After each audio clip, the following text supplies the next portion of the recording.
राम जो जग में सबसे उत्तम है, मर्यादा पुरुषोत्तम है, सबसे शक्तिशाली होने के बावजूद भी जो संयम रखते हैं, उनके धाम पर लोकतंत्र के मंदिर में प्रस्ताव पर चर्चा हुई।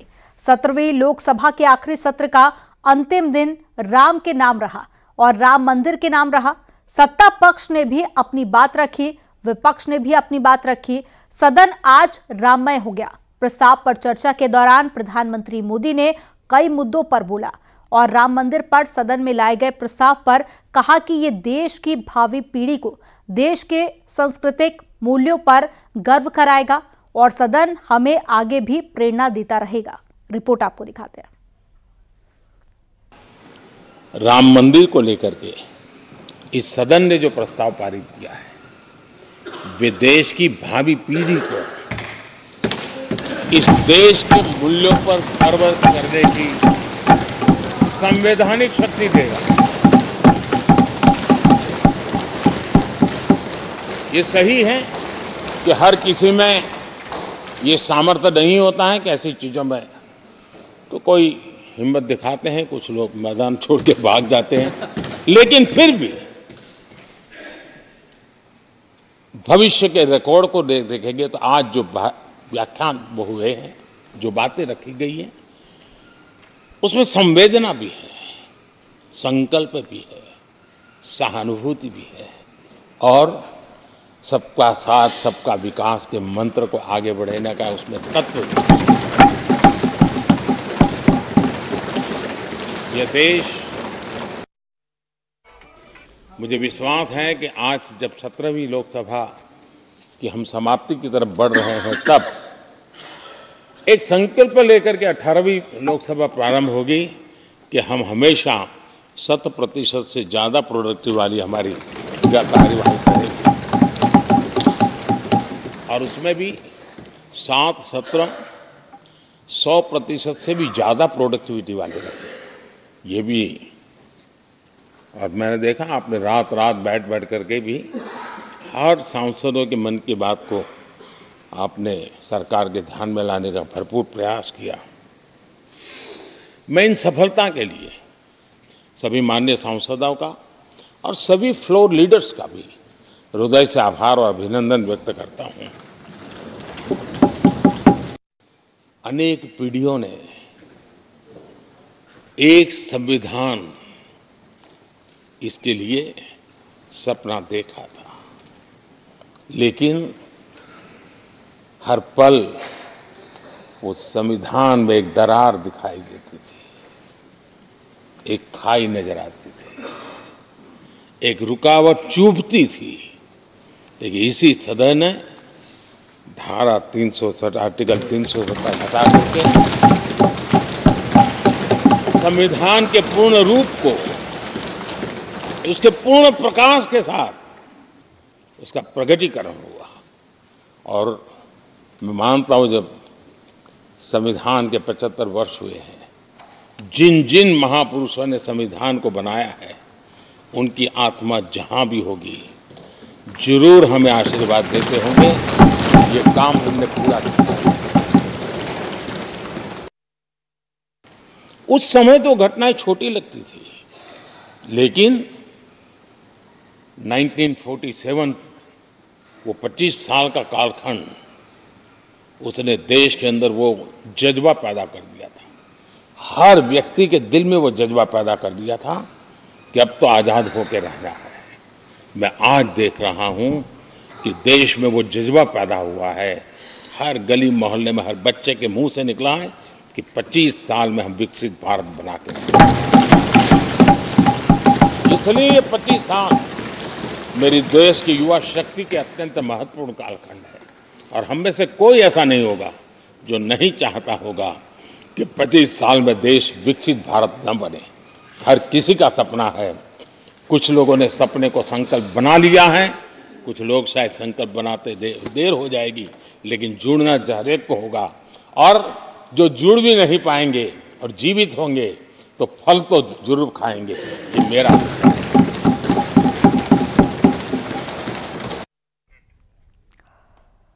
जब से अयोध्या में रामलला की मूर्ति की प्राण प्रतिष्ठा हुई है, तब से पूरा देश राममय हो गया है। उत्तर से लेकर दक्षिण तक और पूरब से लेकर पश्चिम तक देश के गांव-गांव से लेकर शहर-शहर में राम लहर देखने को मिल रही है। सदन में बोलते हुए प्रधानमंत्री के बाद में गृह मंत्री अमित शाह ने राम मंदिर के लिए हुए संघर्षों की कहानी को बयां किया। कैसे राम मंदिर के जरिए प्रधानमंत्री मोदी ने भक्ति आंदोलन को जन्म दिया और कैसे जो वादा किया उसे करके दिखाया। ये जो 20 से 24 की यात्रा है, वो 20 से 24 की यात्रा भी समझनी चाहिए। राम जन्मभूमि का आंदोलन ऐसे ही नहीं चला। इसके साथ हर गांव, हर घर में हर करोड़ों राम भक्त, अनेक संगठन, भारतीय जनता पार्टी, राष्ट्रीय स्वयंसेवक संघ समेत घर घर गए, शिला लेकर गए, पूजा की और वो पत्थर को राम मंदिर की शिला बनाकर अयोध्या तक पहुंचाने का काम। करोड़ों लोगों ने अपनी श्रद्धा, अपनी इच्छा संवैधानिक तरीके से, शांतिपूर्ण तरीके से अयोध्या पहुंचाई और सुप्रीम कोर्ट ने जब जजमेंट दे दिया, निर्णय दे दिया, तब जाकर राम मंदिर के निर्माण की शुरुआत हुई। अडवाणी जी ने सोमनाथ से अयोध्या यात्रा भी की और इसके साथ साथ निहंगों ने शुरू करी हुई लड़ाई, अशोक सिंघल जी जो चरम सीमा पर ले गए थे, अडवाणी जी ने जन जागृति की और मोदी जी ने जन आकांक्षा की पूर्ति कर कर एक आध्यात्मिक चेतना का जागरण कर दिया। मान्यवर, ये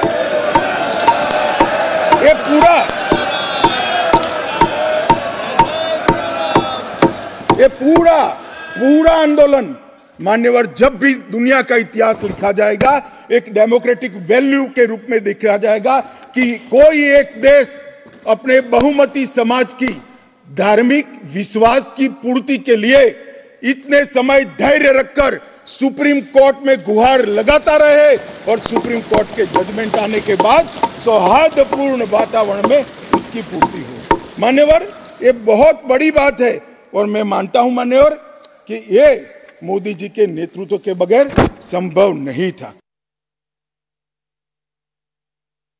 अब इस देश में प्रॉब्लम क्या है साहब? जब चुनाव में घोषणा पत्र में लेते हैं तो कहते हैं चुनाव में वोट प्राप्त करने के लिए लिया, चुनावी वादा है। ये भाजपा ऐसे ही वादे करती है, 370 हो, राम जन्मभूमि हो, यूनिफॉर्म सिविल कोड हो, ट्रिपल तलाक समाप्त करना हो। अब ये कहते हैं आप ऐसे ही वादे करते हैं और ये वोट प्राप्त करने का जरिया होता है, और जब हम इसको पूरा कर देते हैं तो बड़ी खिलाफत करते हैं। मैं आज भी कहता हूं भारतीय जनता पार्टी और हमारे नेता नरेंद्र मोदी जी मान्यवर जो बोलते हैं, जो कहते हैं, वो करते हैं। हमारी पार्टी का चरित्र है और ये कोई छिपी हुई बात नहीं है। भले कुछ लोग कुछ भी कहे, मैं स्पष्ट रूप से देख रहा हूं 22 जनवरी का दिन 10 सहस्त्र सालों के लिए ऐतिहासिक दिन बनने वाला है। ये सबको समझकर चलना चाहिए। मान्यवर, जो इतिहास को पहचानते नहीं, ऐतिहासिक पलों को पहचानते नहीं, वो अपने अस्तित्व को, अपने वजूद को कहीं ना कहीं खो देते हैं। मैं आज फिर से एक बार कहने वाला हूं मान्यवर कि 22 जनवरी का दिन 10 सहस्त्र से भी अधिक सालों तक इस देश का ऐतिहासिक दिन है। मान्यवर, 22 जनवरी का दिन 1528 से शुरू हुई एक संघर्ष और अन्याय के सामने लड़ाई का एक आंदोलन के अंत का दिन है। 1528 से चली हुई ये न्याय की लड़ाई यहां पर समाप्त। मान्यवर, 22 जनवरी का दिन करोड़ों भक्तों के आशा, आकांक्षा और सिद्धि का दिन है। उनकी आज आशा आकांक्षाएं सिद्ध हुई है। मान्यवर, 22 जनवरी का दिन भारत की, समग्र भारत की, मैं चाहूंगा कि समग्र भारत पर पूरा सदन गौर करे। 22 जनवरी का दिन समग्र भारत की आध्यात्मिक चेतना के पुनः जागरण का दिन आज इतिहास में बन चुका है। मान्यवर, 22 जनवरी का दिन महान भारत की यात्रा की शुरुआत का दिन है। 22 जनवरी के दिन मां भारती को विश्व गुरु के मार्ग पर ले जाने को प्रशस्त करने वाला दिन मान्यवर बनने वाला है। किस चीज का आक्रोश? हम 1986 से कह रहे हैं कि हमारा भव्य राम मंदिर बनना चाहिए, संवैधानिक तरीके से। कुछ लोगों ने यहां पर और बाहर मीडिया के सामने प्रतिक्रिया व्यक्त की, वो कानून की दुहाई देते हैं। मैं उनको पूछना चाहता हूं कि मान्यवर, क्या सुप्रीम कोर्ट की 5 जजों की खंडपीठ के जजमेंट से आप वास्ता रखते हो या नहीं रखते हो? भारत के संविधान से वास्ता रखते हो या नहीं रखते हो? किसी ने अगर सुप्रीम कोर्ट की अवहेलना कर वहां पर मंदिर बनाया होता तो आप कुछ भी कह सकते थे, मगर जब देश की सर्वोच्च अदालत के 5 जजों की खंडपीठ ने, और जिसकी अध्यक्षता स्वयं चीफ जस्टिस ऑफ इंडिया और आने वाले 4 चीफ जस्टिस कर रहे थे, ऐसी महत्वपूर्ण बेंच ने जब ये निर्णय लिया, तब आप कैसे कन्नी काट सकते हो? मान्यवर, निर्णय पसंद हो तो स्वीकार कर लेना, सुप्रीम कोर्ट का सम्मान करना, और कोई निर्णय पसंद ना आए तो सुप्रीम कोर्ट के भी बड़ा बूढ़ा करना, ये ठीक नहीं है। मान्यवर, सुप्रीम कोर्ट के निर्णय ने आज पूरी दुनिया में भारत के पंथ निरपेक्ष चरित्र को उजागर किया है।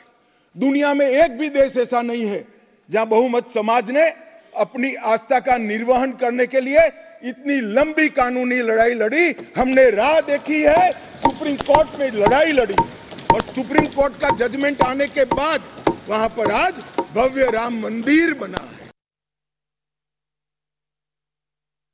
जो बोल रहे हैं उनको भी सब मालूम है कि क्यों बोल रहे हैं। मैं आज फिर से कहना चाहता हूं, हमारे गुजरात में एक कहावत है, हवन में हड्डी नहीं डालनी चाहिए।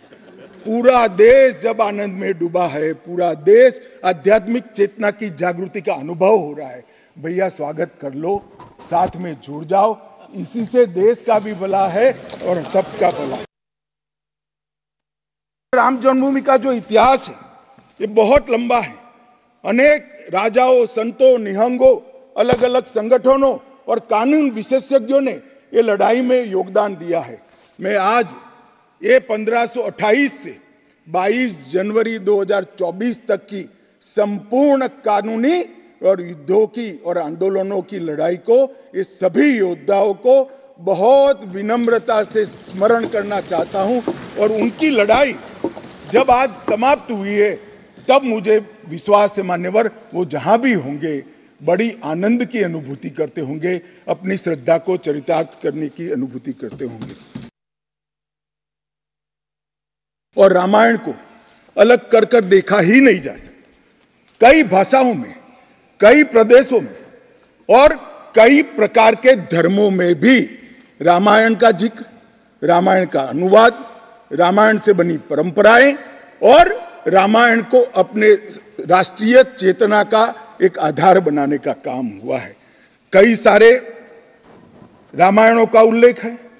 संस्कृत में वाल्मीकि रामायण, आध्यात्म रामायण, आनंद रामायण, अवधी में रामचरितमानस, ओडिया में 13 प्रकार के रामायण, तेलुगु में रंगनाथ रामायण, रघुनाथ रामायण, कन्नड़ में कुमुदेंदु रामायण, तोरवे रामायण, बतलेश्वर रामायण, असमिया में कथा रामायण, सप्तकांड रामायण, और शंकरदेव ने भी वरगीत के अंदर रामायण का वर्णन किया।